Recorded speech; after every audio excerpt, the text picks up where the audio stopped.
Morning, happy post-Christmas, joyous Hanukkah, and Feliz Año Nuevo.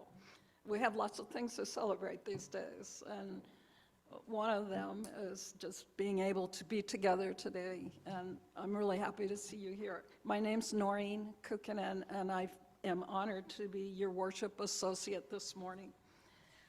Our service is entitled, Please Covenant Responsibly, with Reverend K.C. Marie Pandell. We gather together as a community of seekers to affirm that we are all connected and to respect the dignity of all. We honor the First Nations whose land we humbly inhabit. We acknowledge that we walk upon the traditional territories of the Ahashman and Tongva tribes. We honor their care of the land and recognize our responsibility to be its worthy stewards,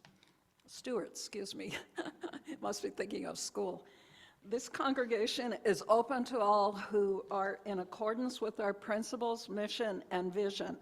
If you're on a spiritual quest, please know that you are welcome in our community of like-minded people. We share important values and help each other lead meaningful and purposeful lives. There's no single religious creed in the UU faith, but we've gathered a set of principles that guide us.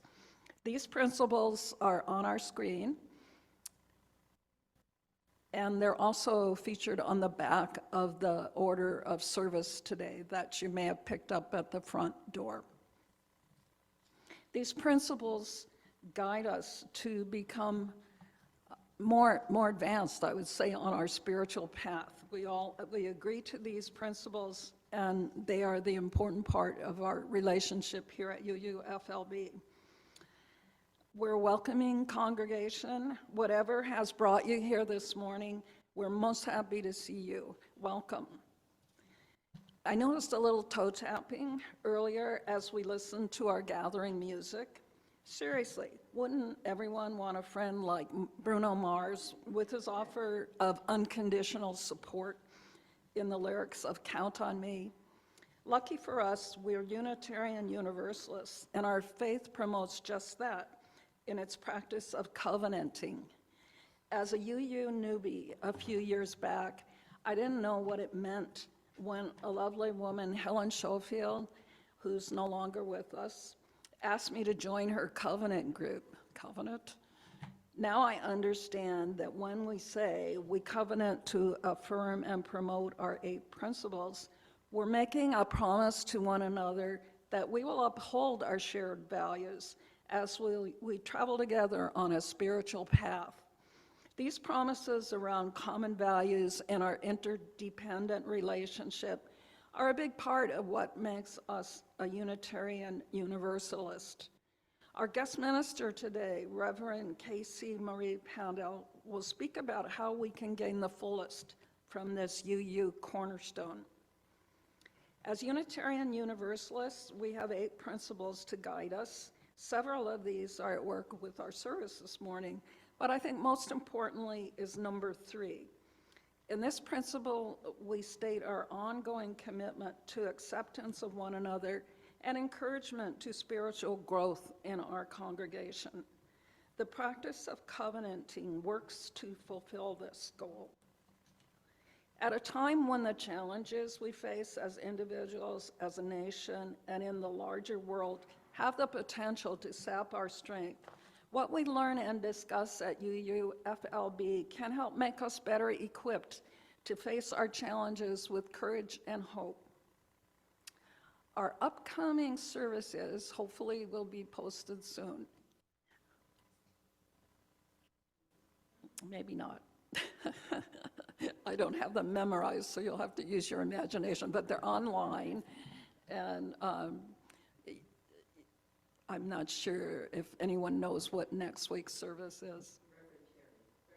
Reverend Terry LePage, right? Yeah. Returning to the pulpit, and she's always been a hit with us. If you wish to receive emails, regarding future events, please leave us your information at the back of the church. I see the slide now. Next week, Reverend Terry LePage The following week, Jennifer Springsteen, and the last week, the 19th, it's not the last Sunday, but the 19th is Jeffrey Breyer. Our own. We're happy that you've chosen to be with us this morning here or on Zoom. Are there any visitors that would like to identify themselves? If you feel comfortable, you just raise your hand and tell us your name and we'll say hi. Yes. Thomas. Hi, Thomas. Welcome. We're small, as you can see, but our faith brings us here and friendship keeps us. And now let's have some fun. So rise and greet your neighbor.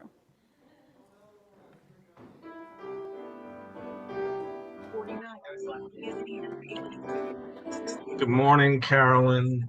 Hello again, Jean.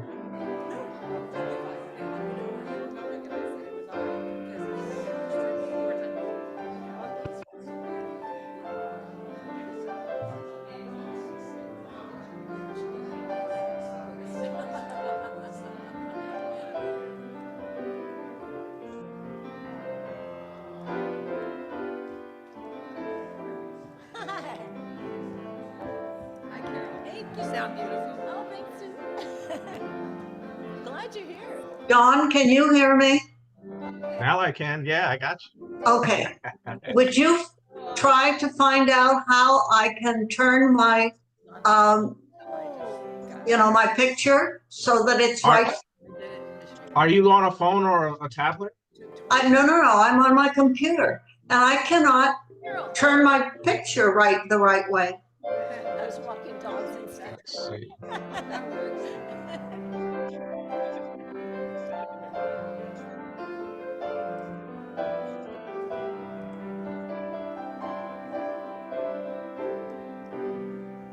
I'm looking for it.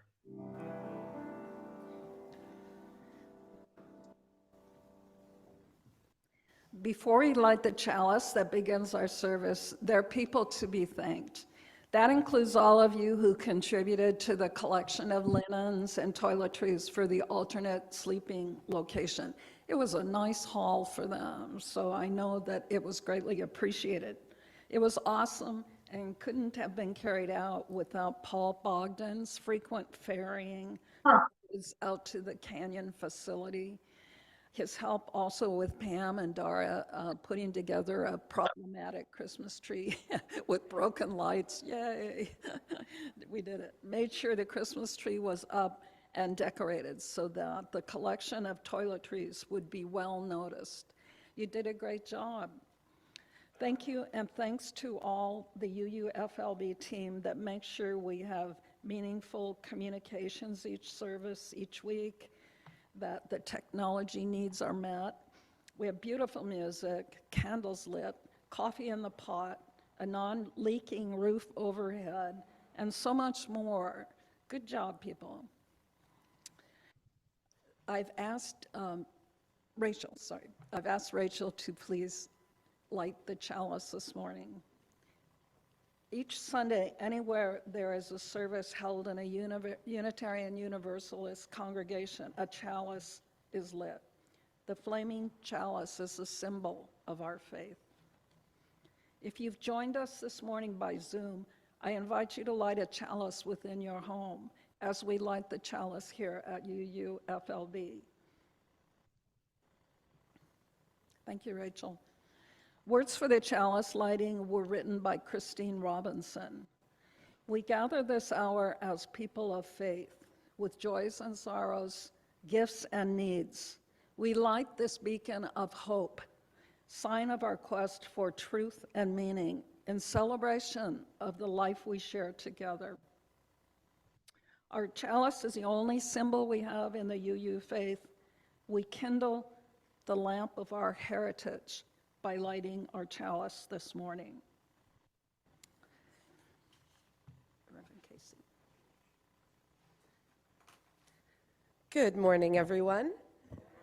I am the Reverend Casey Marie Pandell, and it is my joy and honor to be with you today. Whether it is your first visit or your 5,000th visit, you are whole, you are holy, you are loved, and you are so welcome here.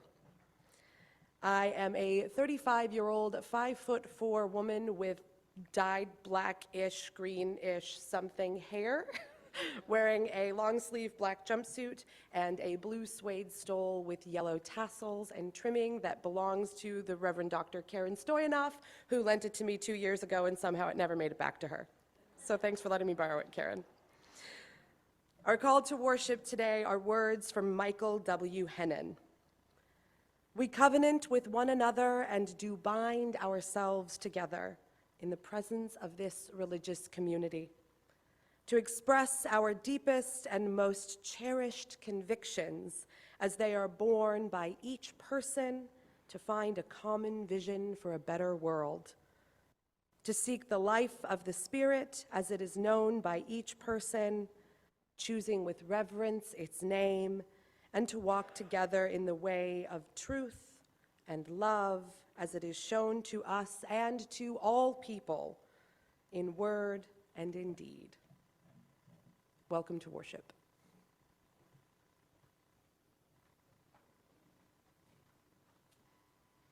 Thank you.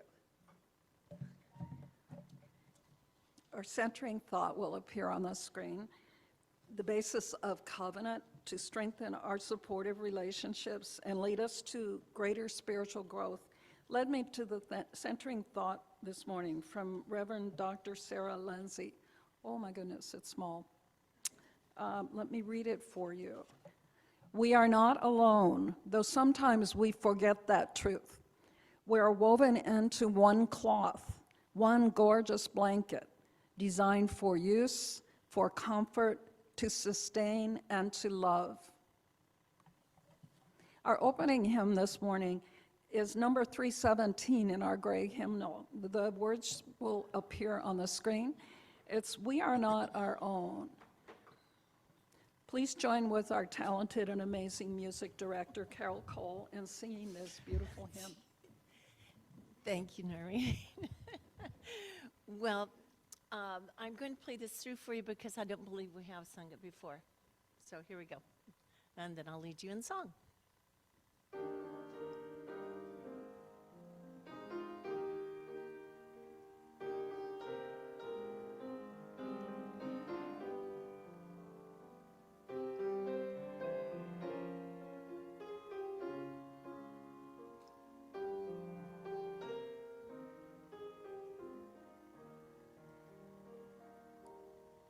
Here we are. We are not our own, earth forms us, human leaves on nature's growing vine, fruit of many greener nations, seeds of life divine. We are not alone, earth names us, past and present peoples near and far, family and friends and strangers, show us who we are.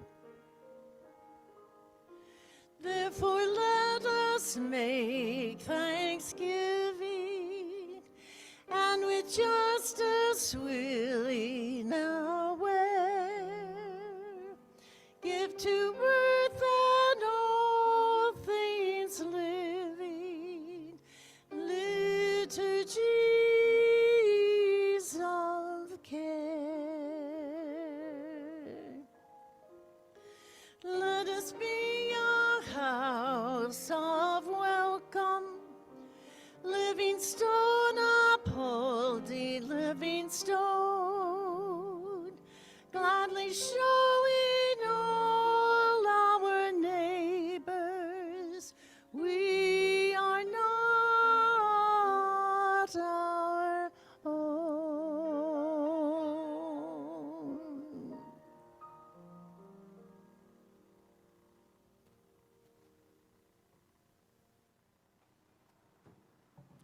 Thank you, Carol. Now comes the time when we remind ourselves why we come together as a community. I invite you to read these words together when and if it feels right for you. If you wish and you're on Zoom, please unmute your microphone. It's powerful to join our voices together. The words of the unison affirmation will be on your screens. Please join me in reading. May we be reminded Here of our of highest Of our highest aspirations and and inspired and inspired inspired to our bring our gifts gifts and of serve love and love service service to to the the altar of altar of humanity. humanity. once again, May May we know once once again ladies, that we are that not we are not isolated beings, isolated beings, but but connected connected mystery in and mystery and miracle miracle to the to the universe, universe, to this to this community, community, and to each and to other. each other. stop the recording at this time to check in with each other by briefly sharing the important events that have touched our lives in the last week. We know that life is richer in community than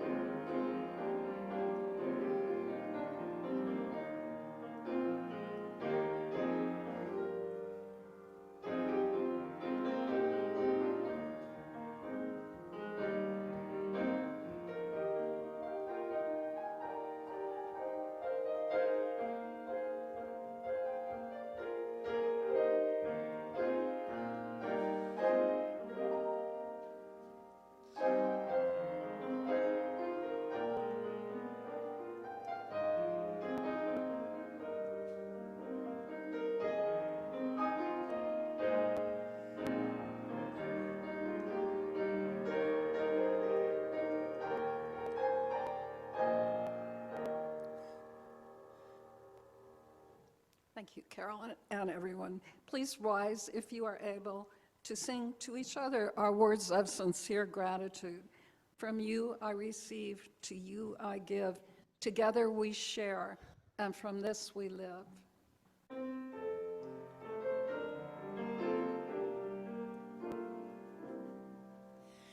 From you I receive, to you I give. Together we share, and from this we live.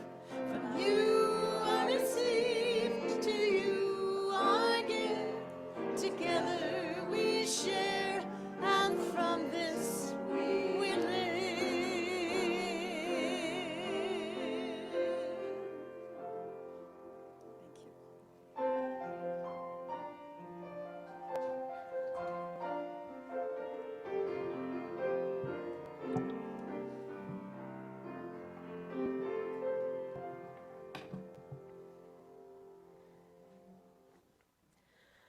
Please join me in a time of silent prayer, meditation, or reflection. Spirit of life and love, all that is known and unknown, all that cannot be known. We are grateful for the opportunity to be here together in this space or to be joining from our homes. We know that this time of year can be tender and stressful, and we show gratitude to have this place of love and care to join together each week. As we sit in this space together, we know that there are those far beyond who are not able to be with us, and we hold them in the same loving care as we hold each other in this space today.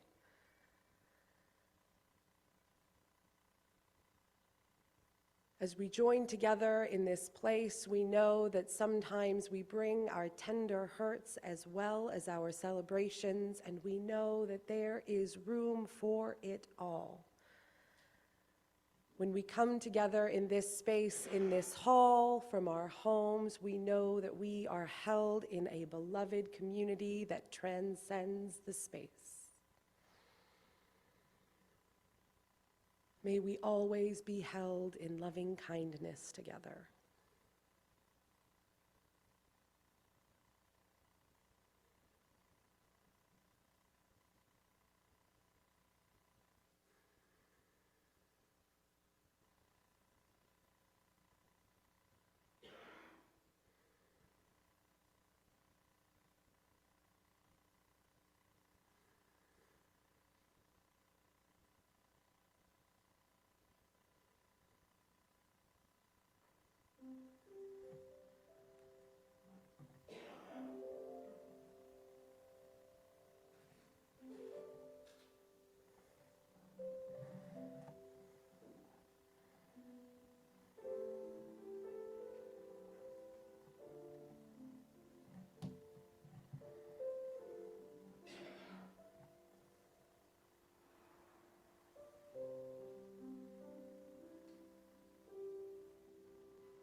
Reverend Casey hails from a spiritual yet non-religious background and found Unitarian Universalist by way of theater, becoming a member of UUC Fullerton, California in 2017, formerly serving as worship chair and as a Board of Trustee member.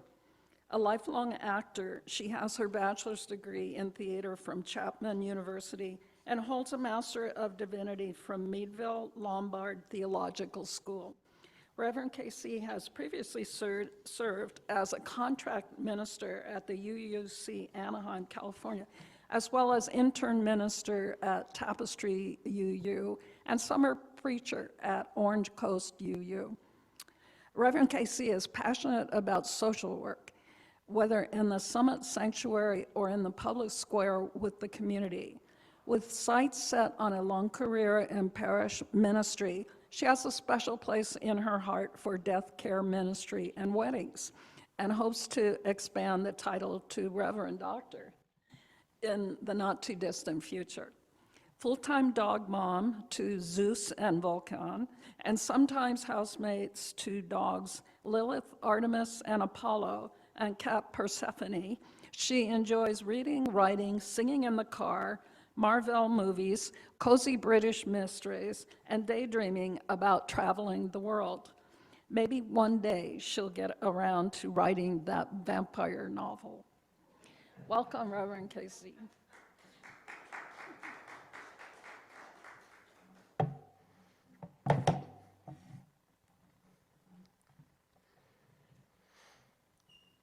About 6 months into my current ministry, I was invited to a meeting by my worship committee where the intent was to gauge interest from other congregants about the work that the committee does, with the hopes of some new life joining us in the form of new members. I recall sitting on a desk on the outskirts of the conference room, and when offered a seat, I politely declined. "No thanks, I'm only going to be here for a few minutes." I don't exactly know what happened next. I've tried to follow the point from point A to point B, and somehow the train got off the tracks, and the very carefully planned meeting devolved into something less than an argument, but definitely more than a conversation. And I was deeply frustrated. I had spent the last 6 months trying to help this group of people who had been entirely lay-led for over a year when I started, start to understand that they no longer needed to work as hard as they had been. Instead of burning out, which at this point we had already lost 4 worship chairs from burnout, they could breathe and find their way back into enjoying attending worship instead of worrying about creating it. If only they would listen to my suggestions. In retrospect, I think maybe that conversation was a little more of a tirade than anything. And by the end of the meeting, I left to attend a different group, and I must have had a solemn look on my face because another member who was sort of chairing my committee on ministry at the time asked me if something was wrong. "Well," I said, "I don't know exactly how it happened, but I think I just railroaded the worship meeting. I don't regret what I said, but I think my approach could use some work."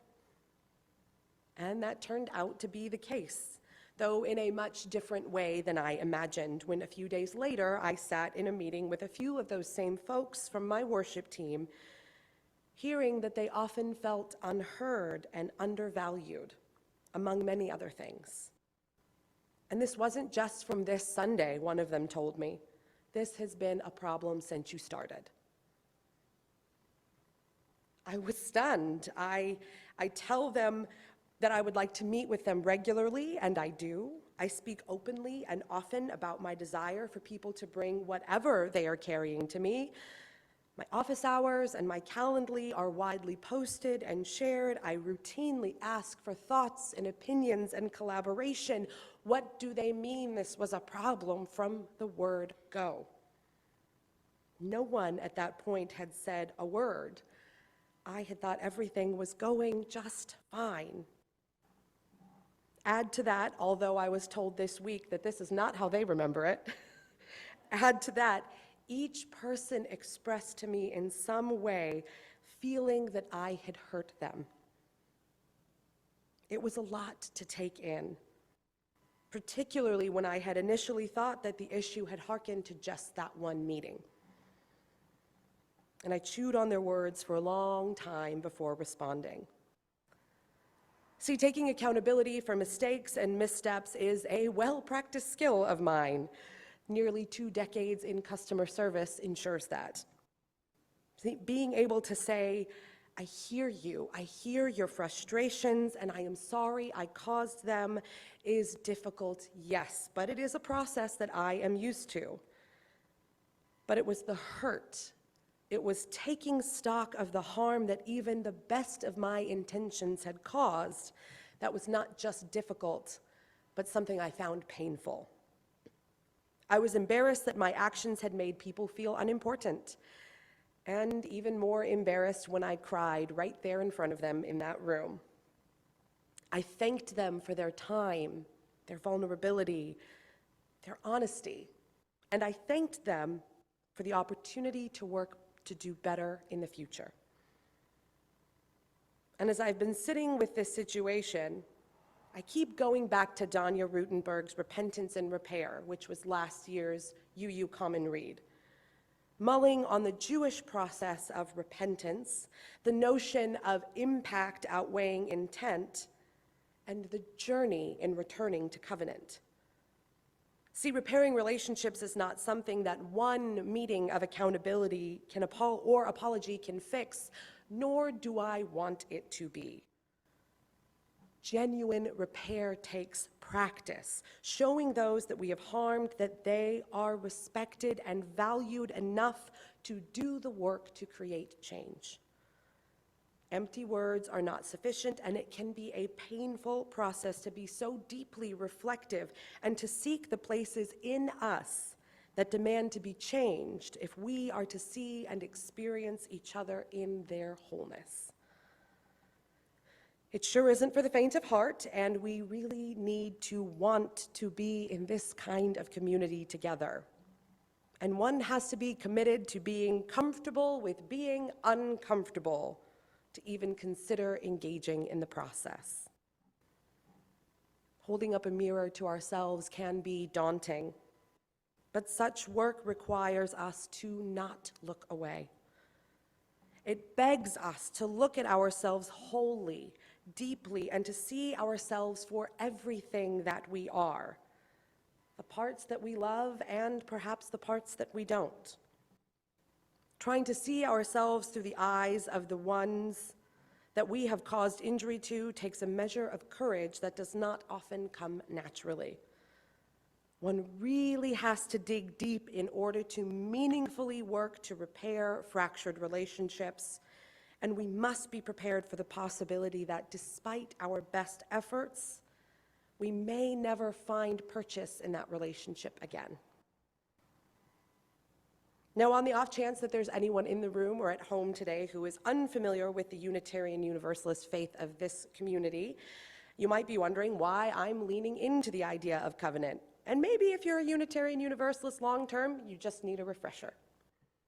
As a non-doctrinal faith, which is to say we do not subscribe to any one religious text or spiritual belief across the board, to be a UU means to be open to the exploration of truth for each of us as individuals and to support each other on that journey.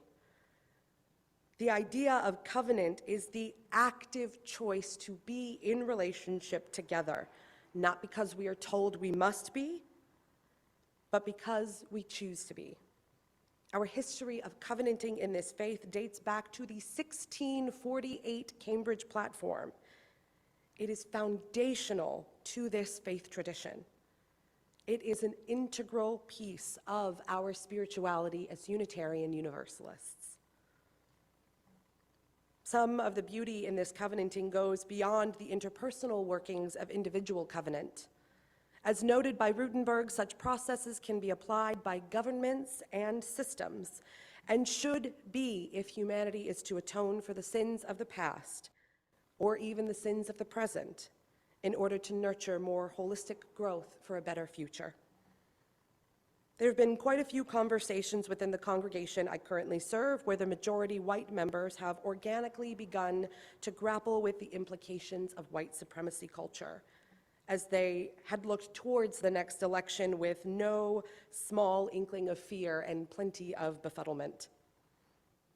Even still, as recently as last month, a congregant lamented, "This white privilege thing is too much. I don't have any privilege."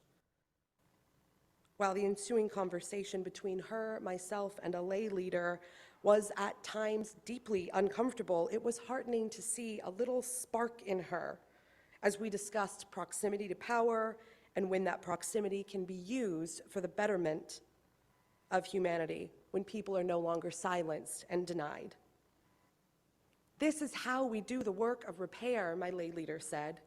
"We know that we, as the individual, may not be responsible, but we can, as individuals, work to fix the harm that's been done." And sometimes it's more than just a returning, right? Throughout the summer, I spent a lot of time in London and was able to preach at a congregation there while I was abroad. And I saw some really interesting covenant work happening in London and across England one of the times I was there. Far-right malcontent and rioting had broken out in response to a horrific attack that was known as the Taylor Swift dance party attack, where the loss of the young lives of B.B. King, Elsie Dot Stancombe, and Alex de Silva Aguiar. Upon hearing plans of more extremists coming to protest what happened to be a young immigrant man at the cause of all of this strife, the people of the country looked those extremists in the face and, standing toe to toe with them, looked them in the eye and said, "No, you move." People from across the country came together and proclaimed loudly, unequivocally, that there is no place for far-right extremism, racism, or fascism in today's Britain. And I wish desperately that the United States will start to see that and follow suit and return to covenant together for the betterment of us all. It cannot be overstated that coming together in community is just as necessary as the returning when we have broken it. The continued choice to nurture and grow in community together is a foundational point of covenant. And as the US election has uncovered numerous hurts and fears, this point lives at the forefront of my mind. For my own part, this has been a lesson in power, privilege, and perspective. In this initial meeting with my worship team, it took days before I could separate myself from me, Casey, from myself as the minister who had work to do. It wasn't until I could stop taking the conversation as a personal slight that I could see an opportunity for real learning. When I stopped feeling so darn sorry for myself, I was able to open up my heart to the possibilities at hand, where a good relationship could possibly flourish based in honesty and vulnerability, and perhaps the beginnings of real trust. It was a stark reminder that one may be given power to wield, despite our own understanding or desire of it. It is not our job to say, no, I don't have that, because we don't perceive what has been given. The work of relationship and stewardship is to say, I recognize what has been given to me, and I will tend it with humility, wisdom, and care. Because true accountability requires an understanding of how we show up in the lives of others, and a recognition that we may show up in ways that we don't perceive or expect. Whether in individual relationship or in the work towards dismantling the power structures that keep marginalized voices silent, sometimes the most pressing work isn't the visibility and the grand gestures. Indeed, I think the most crucial and change-bringing parts start here, with being able to sit in these places in all of their discomfort and difficulty, knowing we may not be successful the first time, and still being able to say, this is where change begins. It takes the work of the mind, yes, but I think true repair and accountability take the wholeness of the heart to be authentically nurturing. It is our hearts that recognize the divinity in us all, and it is with our hearts and loving kindness that we lay the foundations of better relationship and to more compassionate futures. To quote Mariah Harris, author of faith formation book Fashion Me a People, we are only fully persons when we are in community and in communion with one another. We are responsible to one another. We may not be our siblings' keepers, but we are our siblings' siblings. It's a long road, but no journey is complete without the choice to seek passage into the unknown. Yes, but an unknown that holds the possibility of something more just, more equitable, more loving, and more compassionate than we may have ever known before. May we be willing to live into those spaces of repair so that we may dream new realities into being. So may it be, and amen.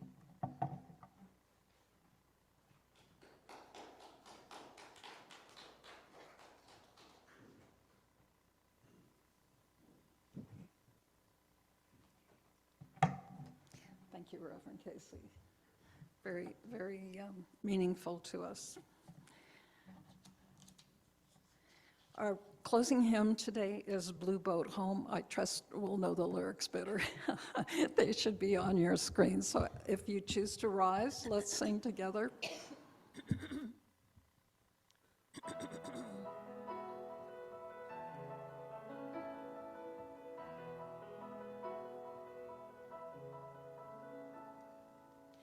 Though below me I feel no motion, standing on these mountains and plains, far away from the rolling ocean, still my dry land heart can say, I've been sailing all my life now, never harbored no port have I known. The wide universe is the ocean I travel, and the earth is my blue boat home.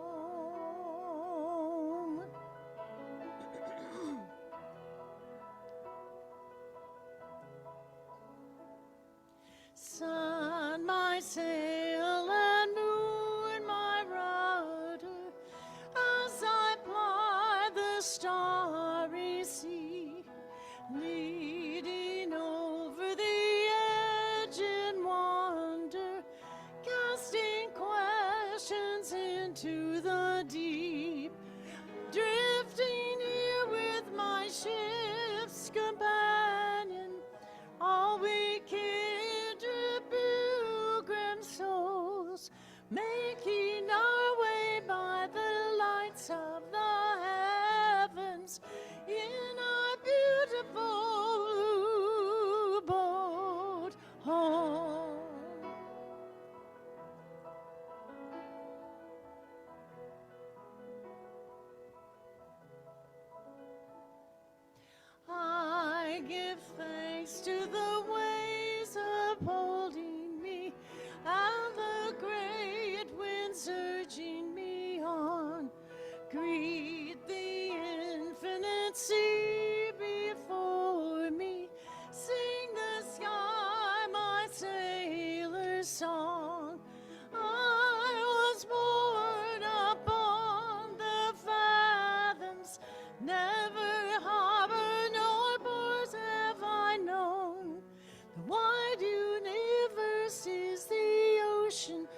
travel, and the earth is my blue boat home.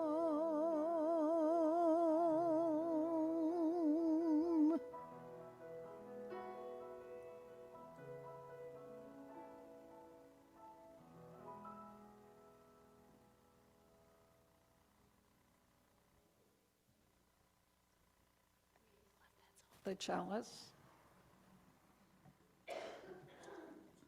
but not the flame. We extinguish not the light of truth, the warmth of community, or the fire of commitment. These we carry in our heart until we are together again. One of my favorite things to tell my current congregants is that if I'm preaching a sermon, I need to hear it as much as anyone does.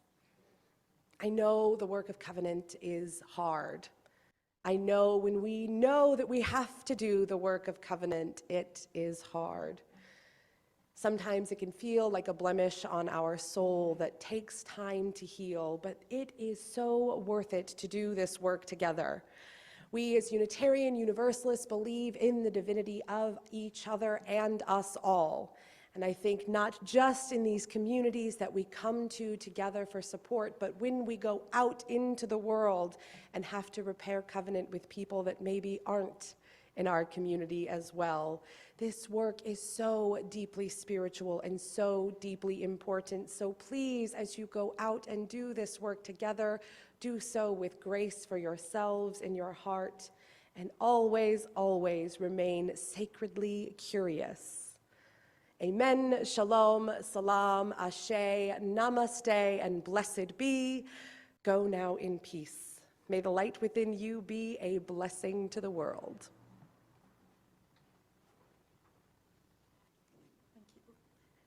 Let's sing Let There Be Peace on Earth together. So join hands with our friends.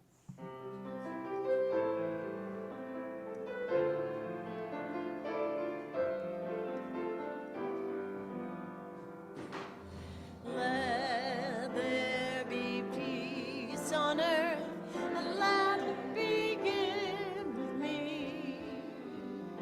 Let there be peace on earth, the peace that was meant to be, with earth as our mother. We are family. Let us walk with each other in perfect harmony. Let peace begin with me. Let this be the moment now. With every step I take, let this be my solemn vow. To take each moment, live each moment in peace eternally. Let there be peace on earth, and let it begin with me.